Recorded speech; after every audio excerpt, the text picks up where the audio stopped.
been a lot of people buying stocks and other securities in an unauthorized manner. I don't appreciate it. I don't condone it. I didn't allow it. But people are buying them anyway. And it pisses me off.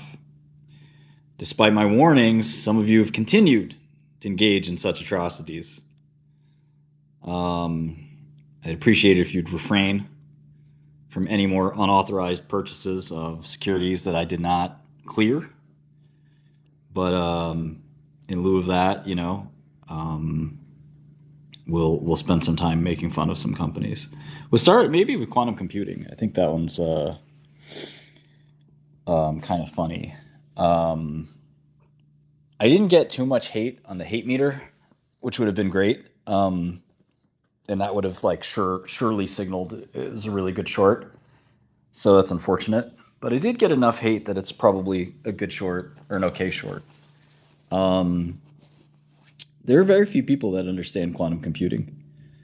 And it's a tough field.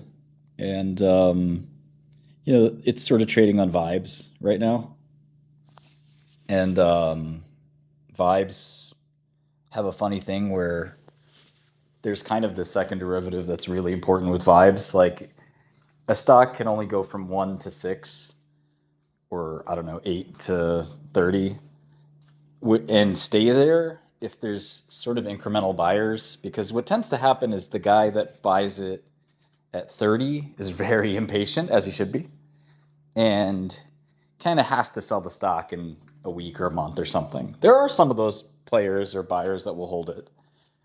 Maybe Fidelity realizes it's a great buy at 30, even though it was just at 8, and they buy 10% of the company. That does happen. But most market participants are there because of momentum, and they will leave soon, whether there's stagnation in the price or rapid decline in the price. They're leaving either way. So their only way they stay is if the price keeps going up. And at some point, they sort of leave. So in terms of quantum specifically, like company specifics, we can get into that. But I think the problem is that this industry doesn't yet have an application. And it doesn't mean that one will never show up. But it more or less is a tool that doesn't exist yet and is still looking for an actual sort of solution. And I've used Qiskit. I've done Q-Sharp. I did a big quantum journey while I was actually in jail, and renting these quantum computers isn't as hard as it looks.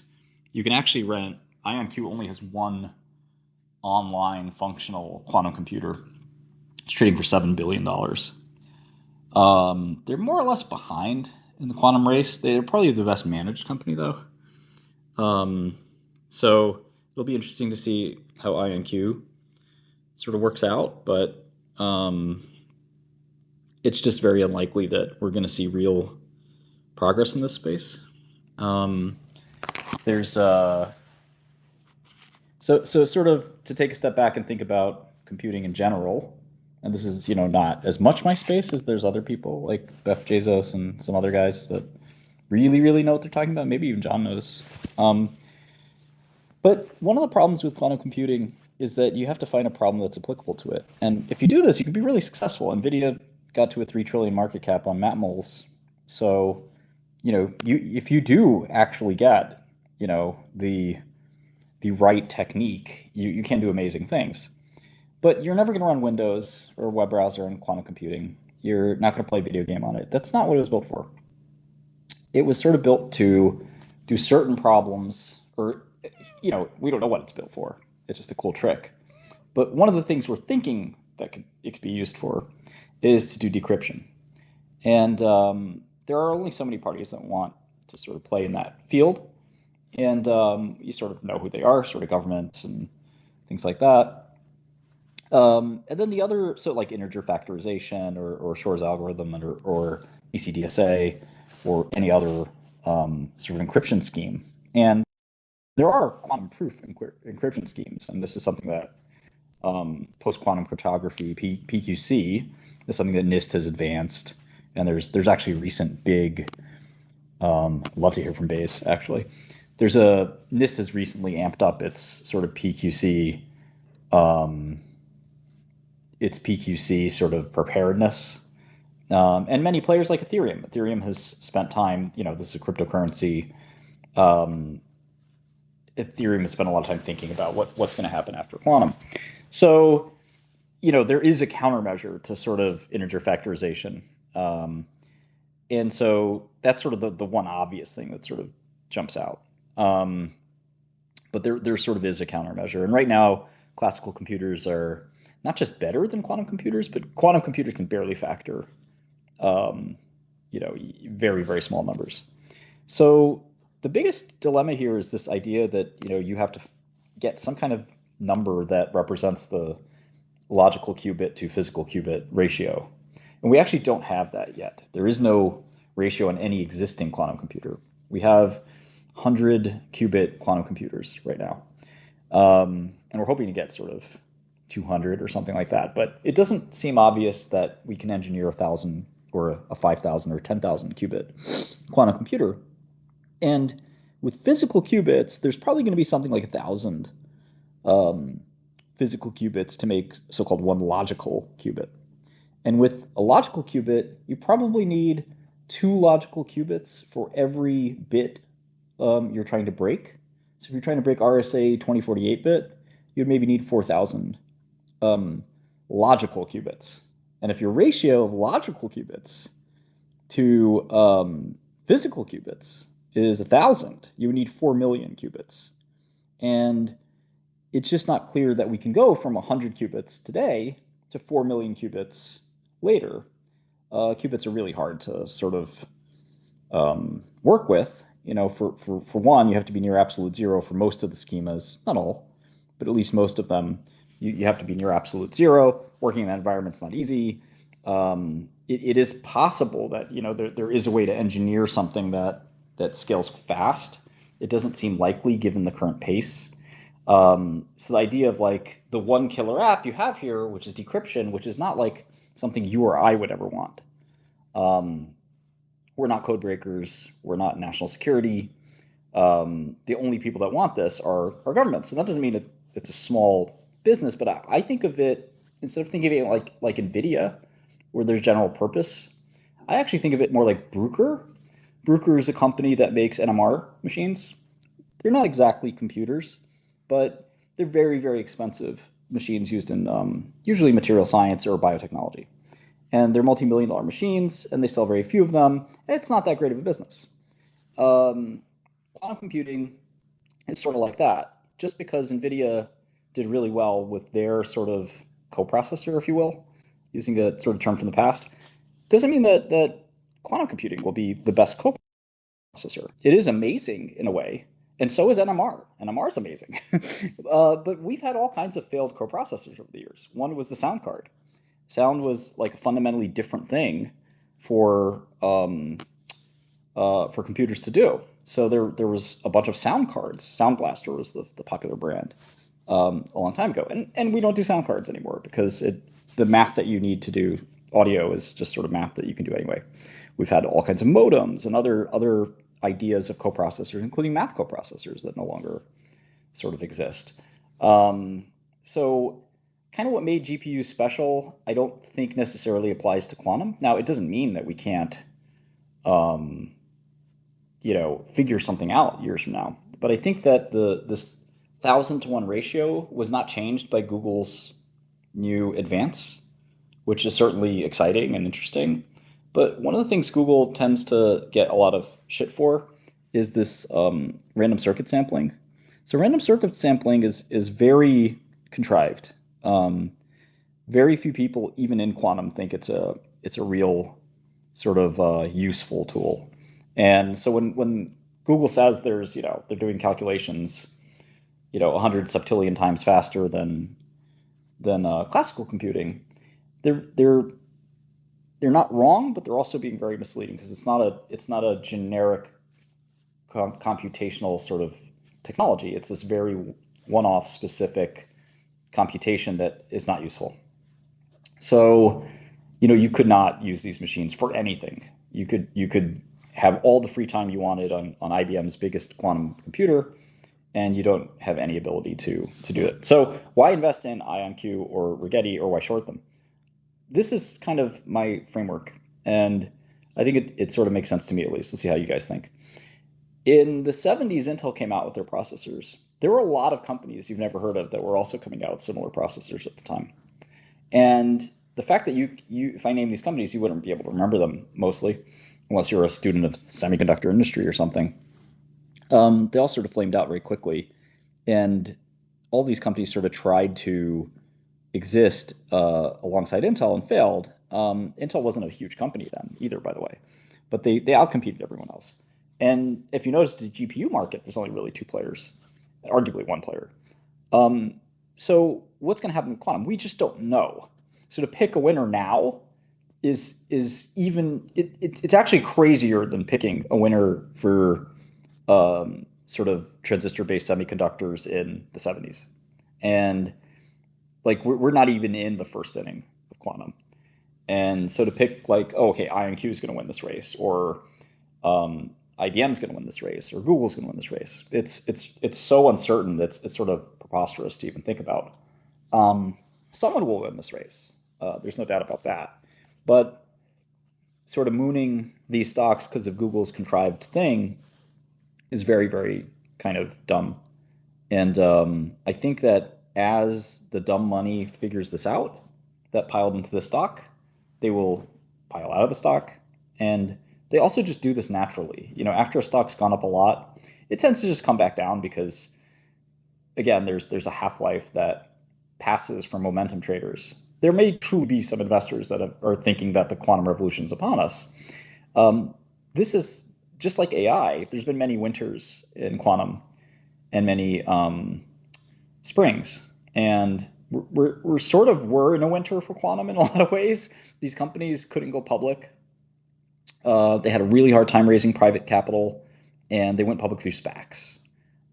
This is not Databricks. This is not OpenAI. This is not companies that had so much capital they didn't know what to do with it. These are companies that struggled. There was no obvious use case for quantum. Very few people wanted to wait 10, 20 years to see their investment pan out. So depending on how fast you think you can add qubits to a system, if you take Moore's law, that compute doubles every year, which is faster than Moore's law, you still wouldn't get to 4 million qubits within 20 to 50 years, depending on how fast it doubles. So conservatively, you'd be looking at 50 years before you could crack 2048 RSA, which in 50 years we will not be using 48-bit RSA, I don't think. So it's kind of a dangerous space. It's really just science fiction, really. And there have been many attempts to make non-traditional computing. There's reservoir computing. There's the stuff that Beth is doing. There's analog computing in general just has been around for a long time. It's in some ways older than digital computing. So it's had this renaissance with this idea of thermodynamic computing. So there's all kinds of people trying to do optical computing or DNA computing or whatever. And the reality is, NVIDIA is not going to quit.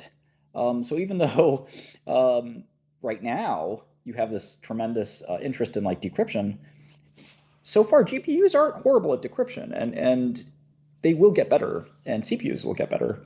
So you still have the backdrop of traditional chips advancing.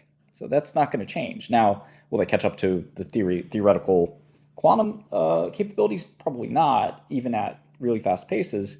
But for what application?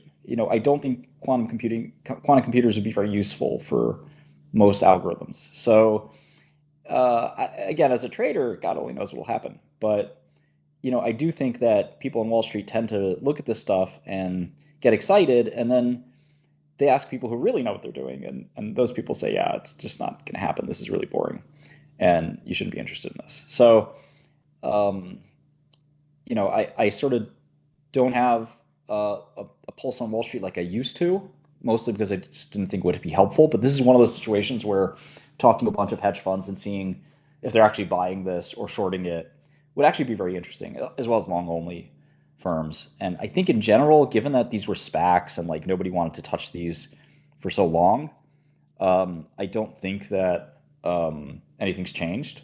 And I think that it's just sort of speculative money chasing. But we certainly um, you know, might see uh, might see real people get interested in this. But I tend to think it's not the case, and it was just people chasing the Google announcement. So that's what I think about quantum. I don't know if anybody has something to say specifically on this. Hey Marty, What's up? so much doing well in a minute. I think like your whole point about the co-processors is very true. Like one thing that I think is interesting is if you look at CPUs and GPUs, they're like very similar. It's a much more like recent and minor architectural fork than like going from classical computers to something like a quantum computer or thermodynamic computer or whatever. So the way I see it is like you had all these economically valuable problems that were just done by humans on paper or in their brain really, really inefficiently. And like you can replace a lot of those with either CPUs or GPUs, and like maybe one will win out over the other over the course of decades. But it's very unclear to me that you can just replace a large proportion of computer tasks with another type of computer. So kind of like you said about the sound chip, Yeah. I'm not even sure that any other type of processor will ever be more valuable than classical computers. Well, what's really interesting about the GPU example is a lot of people are saying, "Oh, you get to own the next NVIDIA," and the problem with that theory is that NVIDIA wasn't the next NVIDIA until very recently. So NVIDIA was actually a struggling kind of crappy company Yeah, until this sort of AI revolution, deep learning revolution happened.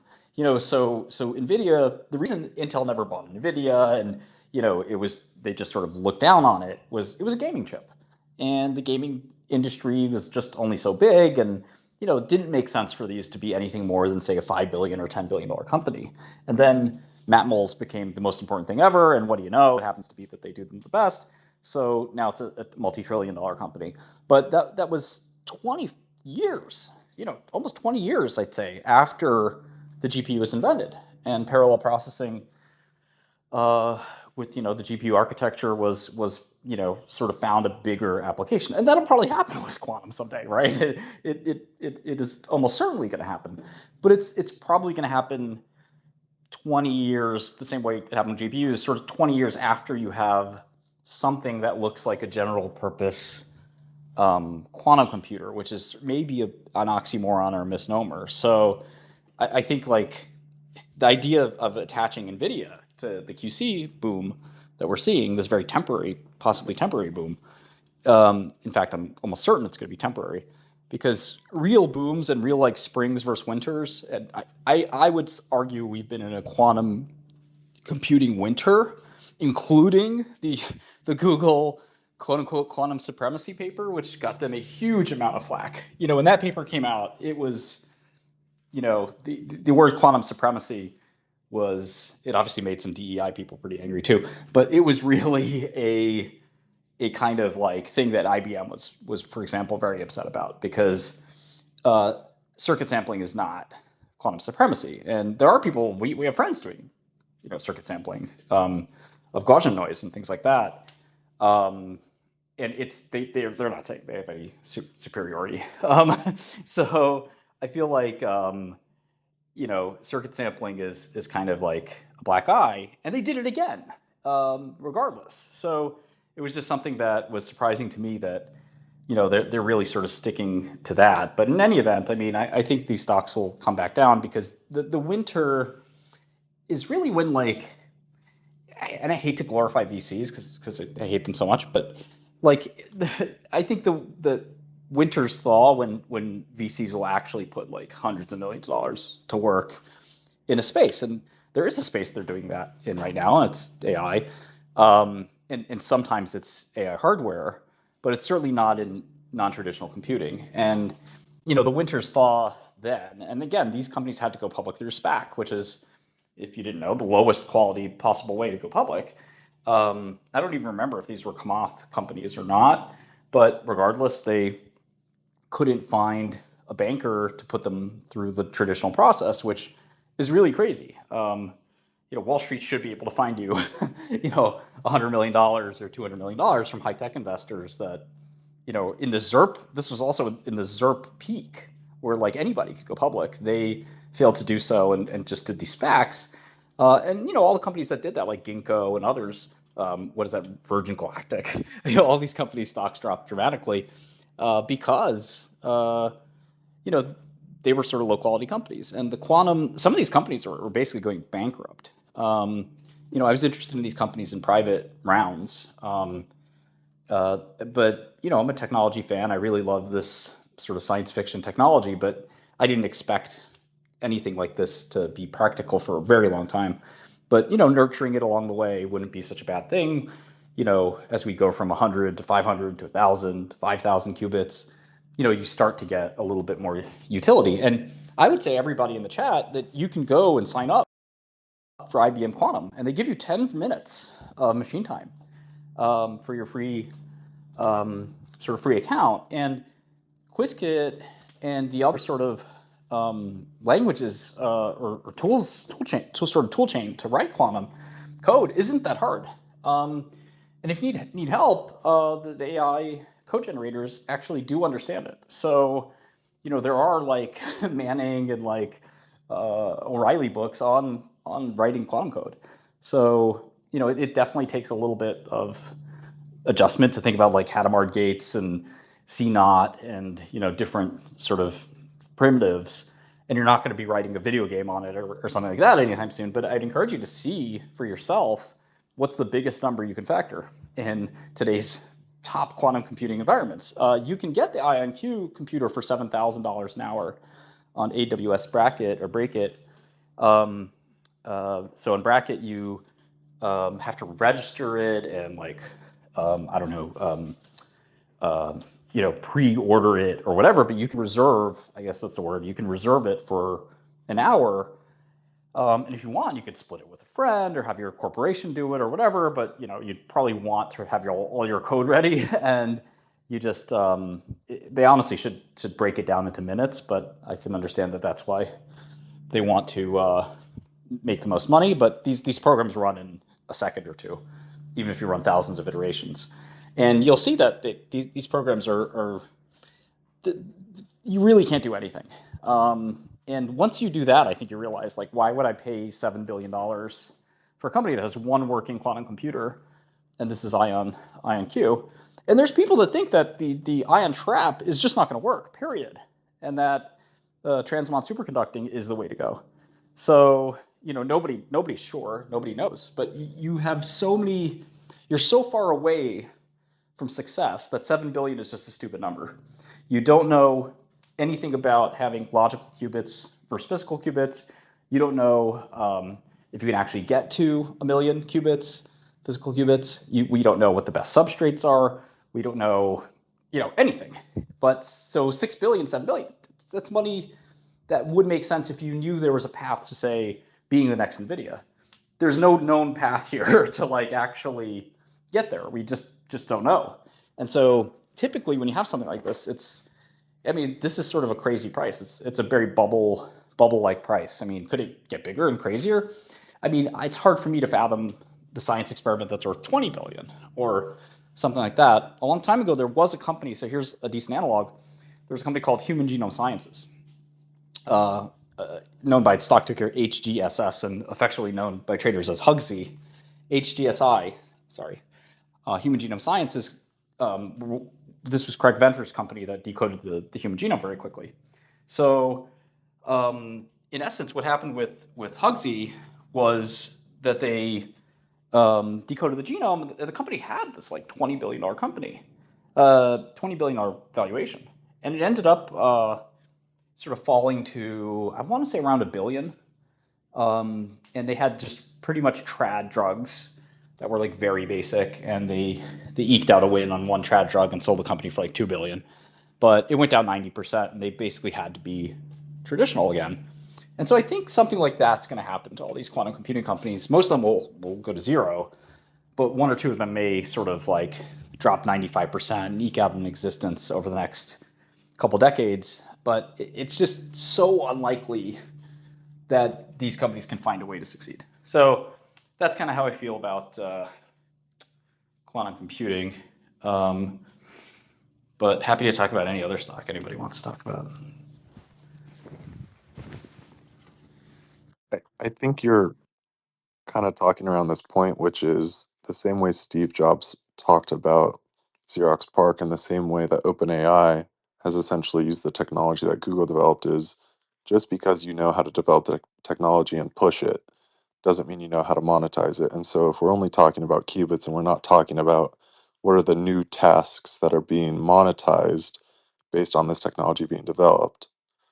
And so, maybe Google gets a pump because they put out this hype video, but they've already kind of demonstrated in the AI space that just because they can push a technology doesn't mean they can monetize it. I mean, arguably, Microsoft has done a much better job monetizing by partnering with OpenAI, the technology that Google developed themselves. And so, I think you're kind of describing this hype cycle, which is okay. There's great new technology that gets developed in the ecosystem. Everyone thinks and fantasizes about the current tasks we could accomplish if the technology went further. But ultimately, where all the value ends up getting created is someone comes along and figures out a new task that can be done using the technology at a certain breakpoint, and essentially kind of siphon that off and do their own thing that no one else was thinking of yet. And so you get the hype on the technology being developed. People realize, okay, there's no actual use cases yet, but the technology keeps getting developed in the background. And so that's kind of this winter you describe. And then eventually someone comes along, they're really creative. They find a small niche to start building out a new value prop in. That's where the VCs start to dive in again and actually grow the space. What do you think? Yeah, I think that makes sense, and we've seen that cycle before. But to me, like all it takes is Navy or Army or NSA or some of these customers saying, we're not getting anywhere. We're dropping our purchase, or even keeping purchasing flat is a disaster for these stocks because like INQ is 40 million in revenue. If that goes to 20 or something like that, the stock goes to 99% down. Even if it stays flat for 3 or 4 years, that's a disaster. So superconducting, 3D printing, these are other kind of miracle technologies that didn't end up making stock market winners. So this is like very reminiscent of that to me. Um, so I'm short the whole industry, and I'm actually a huge fan of this industry. So I have a huge heart for frontier science, but I also don't like buying bullshit at high prices. This is something that sort of belongs in academia or in corporate academia, like Google's sort of labs and Microsoft's labs and so forth. And IBM's trying to, they're probably doing the best job of all them and Honeywell. They're all trying to do something, but like simulations is another space that could make a lot of sense for quantum computing. But if you know the simulation space from pharma at least, there there actually isn't a ton of benefit to doing simulations. So if you run something like Romax or Amber or other molecular dynamics simulation software, you kind of get the gist of these things relatively quickly. Would it be cool to simulate like many seconds of reality? Sure, of course it would be. But like if you have a protein ensemble, and you want to simulate, I don't know, 100 microseconds or 100 nanoseconds or something like that, you can do it, and you get what you need to know. You're on the atomic level. A lot of things don't change over huge time scales, and you get what you want. And this idea that like pharma or material science would change a lot with a quantum simulator is just not real to me. And then, between that and encryption, you're really running out of stuff to do with these machines that's useful. There are no other obvious kind of killer apps. Some people say the traveling salesman problem is a good example of like a very NP hard problem that quantum computers could do better at. But the reality there is that we have very good approximations for traveling salesmen. So the exact solutions are not available, but without maybe something like a quantum computer. But the close enough solutions that we use now are available. And unless you have a very bizarre traveling salesman problem, um, which I think probably don't exist, like even UPS or FedEx or Amazon, like that have very complex routing problems, they get good enough performance, and they don't need a damn quantum computer to get a better one. So it really feels kind of stupid to me that like maybe we vacuum all the data that China has and they vacuum all our data, and we keep this in some, I don't know, big S3 bucket, and in 50 years we can decrypt it. Well, that's a little silly too, because if you think about the cable leak that came with WikiLeaks, like that was supposed to be all this like really secret cables that were like super, sensitive, and it turns out there was nothing in there that was interesting at all. And I think people sort of underestimate the value of decrypting old information and things like that. And by the time it's 2050 and 2060 and we have working quantum computers, we'll be on lattice-based encryption or some other post-quantum technology, and the mousetrap just gets harder. And so the other funny thing is, I mean, you theoretically could do 4,000-bit RSA, you could do 9,000-bit RSA, every power of 2, 4096, 80, whatever. You can keep going up and up. It gets a little impractical at some point, but you certainly could keep growing key size, and that's what elliptic curves are there for too. They're smaller size to the same hardness, theoretically at least. So you get some really big elliptic curves that make keep your data safe, even in the old paradigm. So that's without moving to a new form of cryptography, which of course is very important for cryptocurrency, where a quantum computer cracking, so to speak, Bitcoin would be something that would be somewhat alarming. But there are some protections there. There's the old P2PK method, which reveals public keys in the transaction ledger in the program or the script. So the P2PK has been basically obsolete since the advent of Taproot, but with P2PK, there's still plenty of old P2PK transactions that you could theoretically reverse, but you're still talking about like 20 years from now, and then theoretically, once that happens, like the Bitcoin, community can fork, even hard fork if necessary, but just fork the sort of ledger into a new status or something like that. So it'd be fairly easy to see like somebody who cracked the entire thing. So awesome, we got an expert here, somebody who could really talk this. We're talking about quantum computing. This preeminent expert in the field is here. So very Yeah, my quantum sense was tingling, so I had to jump in. yes. I just felt a disturbance and I had to log on. Yeah, exactly. What's up? What do you guys? Where are you in the explanation of why the recent announcement is like overhyped? Yeah. So I mean, if I'm shining a photon on this, you're shining a searchlight on it. So I don't have the requisite skill. But basically, the way I looked at it was circuit sampling is not useful, and Google still keeps trotting out circuit sampling. Maybe you want to start with that, and like why to anybody? Yeah. Why does that? What does that mean? And am I right? I was in the room last time it happened, right? 2018, 2019.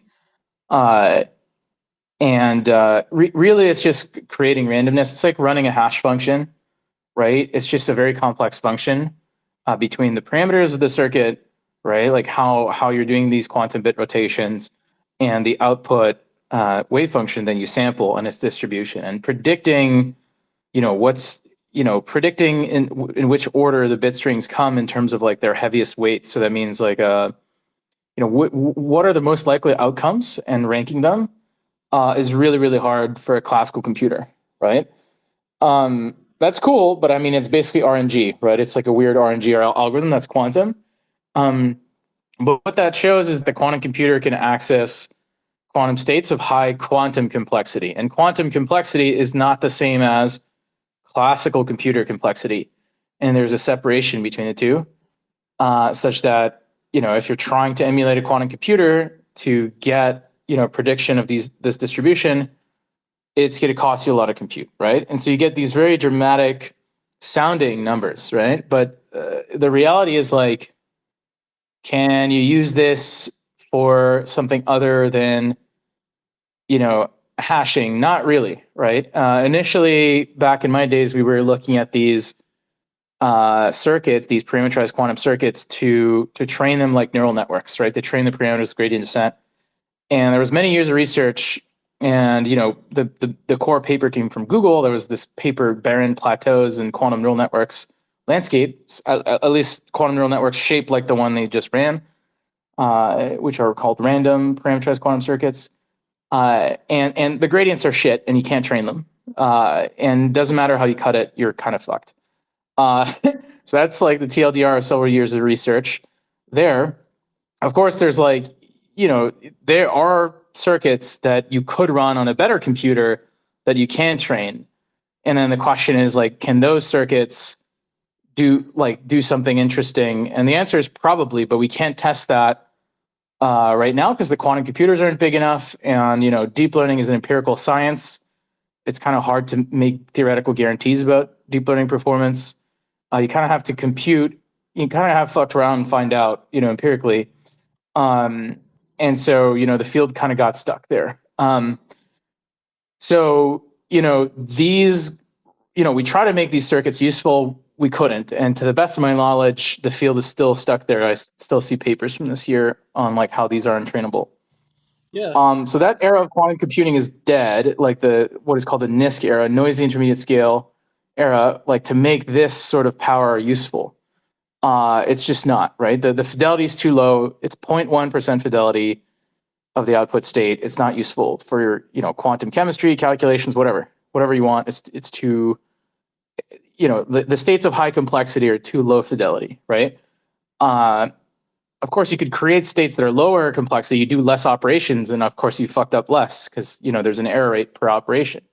And that's the simulation demos they've done. But those are pretty basic, and usually they don't have an advantage over classical computers. So there's been no demo of a useful thing that can't be simulated. There's demos of useful things that can be simulated on a classical computer, and there's been demos of useless things that can't be simulated on a classical computer. But a full quantum advantage would be both simultaneously, for one thing. Now, the way to actually get to that zone is you need much better quantum computers. And to have much better quantum computers, you got to constantly detect errors in your quantum computation and undo the errors, right? And filter them out. And that process is called quantum error correction. So that was the other part of the demo. They actually had 2 chips in the announcement.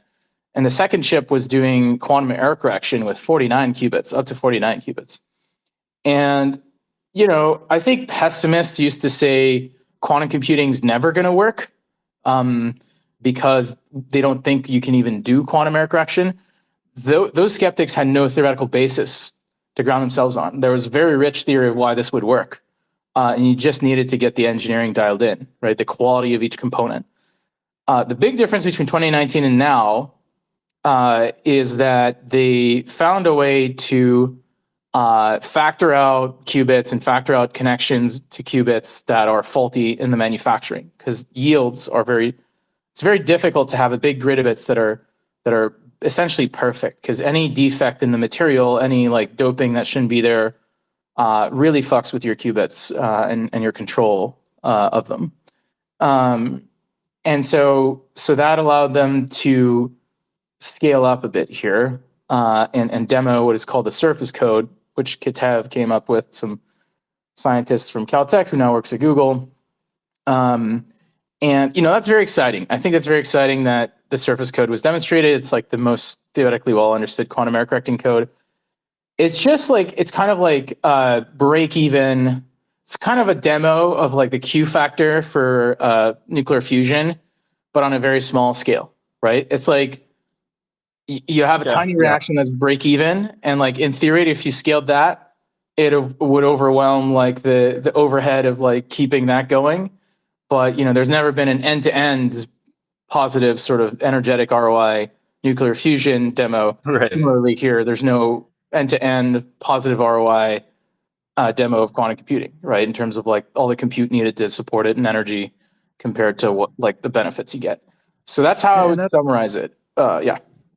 Yeah, and so that one of the questions that I think for Wall Street is basically, so we made a step forward here, or Google made a step forward here. does that mean quantum's around the corner? I think obviously anybody even remotely skilled in the art knows the answer is no. But one of the things, as I dusted off some old papers and things like that, is that I was curious about was the whole idea of the physical to logical kind of ratio, and that we're still at subscale to the point where we don't even have kind of a number we could throw out. It was often hypothesized that you would need 1,000 physical qubits to get one logical qubit, and at least with encryption, it would seem like if you had a 2048-bit RSA key, you would need around 4,000 qubits or so, 2x, to decrypt it. So if you can go from there, you could say, okay, well, if I need 4,000 logical qubits, maybe I need 4 million physical qubits. And I don't think this announcement changed anything on that front, but I was curious if my assessments are correct or if you have a lot to add or explain there. Well, let me qualify that. Yeah. So what you just described, the physical to logical ratio, depending on the code you choose, right? The encoding of quantum information on the quantum computer, the architecture of your quantum computer, you'll get different ratios. And, with a bigger ratio, if you use way more physical qubits and your code is good and everything's good, then you have way more robustness to noise, right? So maybe you have a longer lifetime. But you're right. Like right now, they demonstrated 49 to 1. They also did 25 to 1. And basically that was the scaling they demonstrated. As you scale it up, you get better coherence in logical space. In principle, they're probably going to want to scale it up to 1,000 to 1. I think that's their next stage in the roadmap, like a full logical qubit. And then they're going to put 2 of those together. And then in principle, they want to scale it to, 10 million plus qubits. But you're right, it's going to take several million. You got to do a lot of accounting, but it's going to be in the millions, between 1 and 10, to do Shor's algorithm. And the thing is, right now they're a single chip, right? And it's not that small, right? Like there's pictures of like the chip and people holding it in their hand. And if you look at a photo of the fridge and all the connectors, like it's pretty packed. So IBM has technology where they have bigger fridges, and they can get a bit bigger, but at some point they're going to have to go multi-fridge, and there's going to be massive errors from the interconnect because the interconnect has to be quantum. It's basically got to be a mini quantum LAN, right? Local area network. Well, this is what I was curious about because I spent a lot of time reading about whether it is surface plasmons or superconducting qubits or ion trap, and I think the challenge in engineering, and you've actually done this stuff, but as somebody who's read about it, going from 100 of anything, whether it's transistors or molecules, things that I've worked with, from 100 to 1 million is very challenging. And you mentioned dilution refrigerators. So to me, is there one of these approaches that's more given to scale? I can imagine the ion trap lasers, that would get kind of crowded and difficult to maneuver those. Yeah, but they could scale initially faster to like 1,000 or maybe 10,000 in a single trap, right? And that's what you're seeing with QEra, with IonQ, with Pascal, with a Q, Atom computing. I think they're at 500 because those are different computers. They make atoms float in 3D by pulsing them with lasers to cool them and basically hold them there, right? But they could arrange them in 3D, right? So you could kind of densely pack in a certain volume a certain number of qubits, but then you're bottlenecked by how many lasers. These are big ass lasers. How many lasers can you multiplex into one trap, right? And that's very difficult. Of course, they're trying to shuttle ions between chips, TBD what the fidelities they're going to get there. But to be fair, there's been some demonstrations of interconnect for ion traps. There's been demonstrations of interconnect for superconducting, but putting it all together and getting good numbers end to end, it's going to be very difficult. It took 5 years to go from 50 qubits to 100 here for this demo. Right. So, I hadn't checked in on the team in a while. I left a while back because in 2019, I started a different team working for Big Boss on quantum internet and sensing because I thought it had more potential than near term.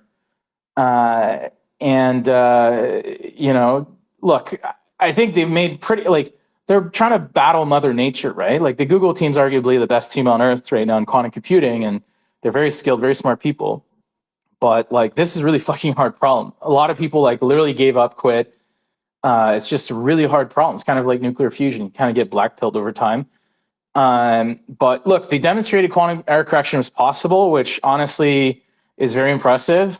Does that make me bullish? I don't know. I think there's other challenges around the corner. But I think this was like the minimum viable result to keep the effort going, right? To me, probably a few years later than they wanted. I think if you scrape YouTube, you'll find like roadmaps where like stage 6 was supposed to be 2030, the million qubit, right? And now there's no years on it, right? So, but at the end of the day, they just pumped the stock 5%, so they paid for themselves, 10 times over, right? Oh yeah, I mean, I think a lot of people are focused on Rigetti and IonQ because they're public.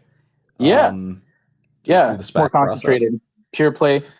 I was the first user of Getty. I have some affinity to them. They were early.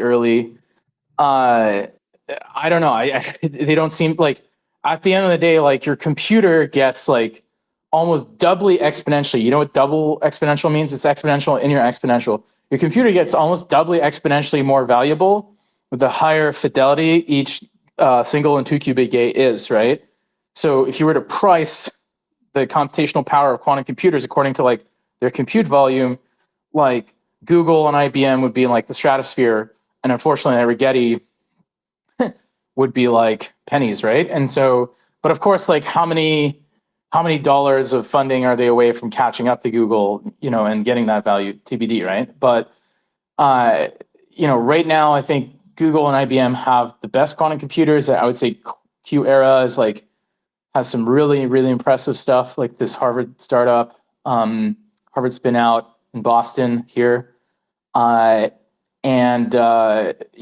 Pascal, a French startup that's pretty hot. They're pursuing similar technology. But there's some that say superconducting is most scalable, but it has all sorts of other challenges. Honestly, I don't understand the hype right now. Like this, first of all, this is old news. This was on Archive a couple months ago. I guess not everybody's a quantum nerd, so it is what it is. But to me, this is what they aimed for years ago, and they got it, which is cool. But is it going to change anything for the next 5 to 10 years, apart from short-term market fluctuations? No, right? Well, 10 years maybe, but 5 probably not. So look, I am supportive of quantum computing as a technology. I think it's an important technology for our civilization. I personally decided, and a lot of my team came from quantum computing from these big tech labs, and we all left because we lost patience, right? And we started a different paradigm, right? And one that doesn't have to do error correction and leverages noise, right? Because noise was a bane of our existence, and so it's a pretty big problem. Look, I'm kind of rooting for them. It's kind of bittersweet. It's like I'm rooting for them. I want them to succeed, but at the same time, like this hype got out of control, and I'm trying to not do damage control, but temper people's expectations because there's clearly overblown. And like crypto people are using it. There's this meme of like, I'm from the NSA and I have a million qubit quantum computer, copy pasta. That was hilarious. That was well crafted. 10-second coherence time. Yeah, sure. No, I think realistically, the government would just buy it from Google or IBM, and probably IBM first because they have the relationships maybe a bit closer. But obviously, like NSA being a customer has always been the plan for quantum computing companies, because for now it's still the one algorithm that you could prove mathematically that has really big economic or strategic impact that you could point to and say, okay, we're gonna hit that. The thing that sucked for my research, having done some of the early algorithms on quantum machine learning and quantum deep learning more specifically, is that deep learning is very empirical, and similarly to like Hinton in the early days, like you can do all sorts of theory of like, hey, in principle, I could train these things with gradient descent. Here's my learning rule, blah blah blah. But at the end of the day, you kind of just got to have a big enough computer to try ideas, right? And filter them. Otherwise, just to push back on that, I mean, I'm on both AWS's Bracket and IBM's quantum platform, and it's not quite like EC2, but you can spin instances up and try things. Where does the bottleneck, do you think, or what's your hesitance there?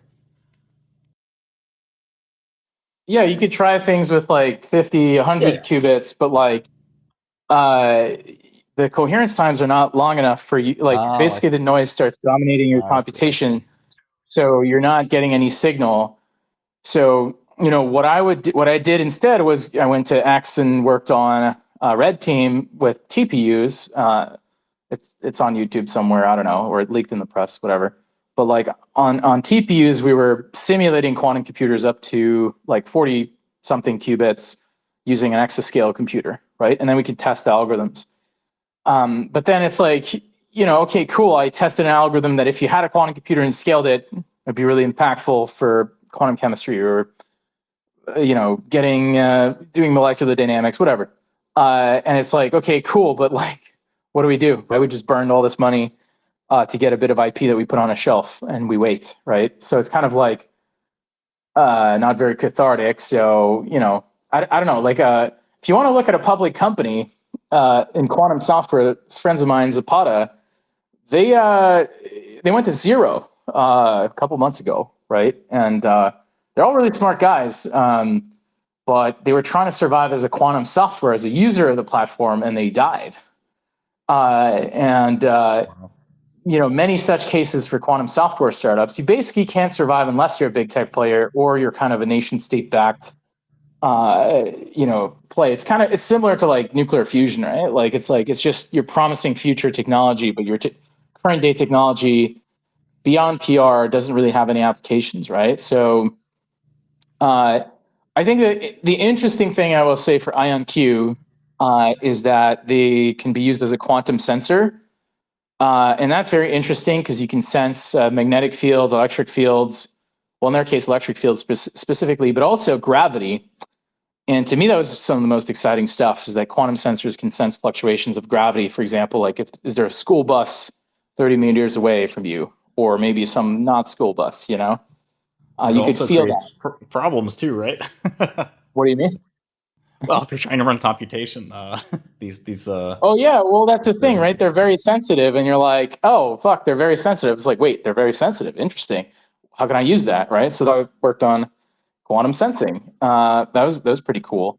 But yeah, to me, like Air Force applications and precision navigation and timing of these neutral atoms and these ion traps are, that's a killer app in the near term. I don't know how big the market is, right? It's like you can have GPS basically without a signal. You can have basically the world's best accelerometer in principle, but it's like, what are you going to do with that, right? I mean, it's good for defense, obviously, but like you can't put it in your phone. It's a big like like school bus sized computer, or even if it's like sedan sized, it's still not practical. You could put on payload on a big plane, maybe, or on a rocket. Then again, it's going to be tough. But yeah, I mean, it's important technology for the Earth. I think quantum computing will really take off. Like we're kind of in like this weird Cambrian era where there's a bunch of different types of quantum computers, and then over time they're going to speciate and specialize. Like already the photonic quantum computers are going to be used for quantum internet and interconnect. The ion traps, I think, are going to be sensors, neutral atoms, maybe graphometers. And then I would say the superconductors, TBD, TBD. Right. They're cool demos. But when we have silicon quantum computers, which there's a couple of companies exploring this. There's Dirac with a Q. There's EuroQ, which is helium, electrons and helium on silicon. And then there's a bunch of quantum dot companies and so on.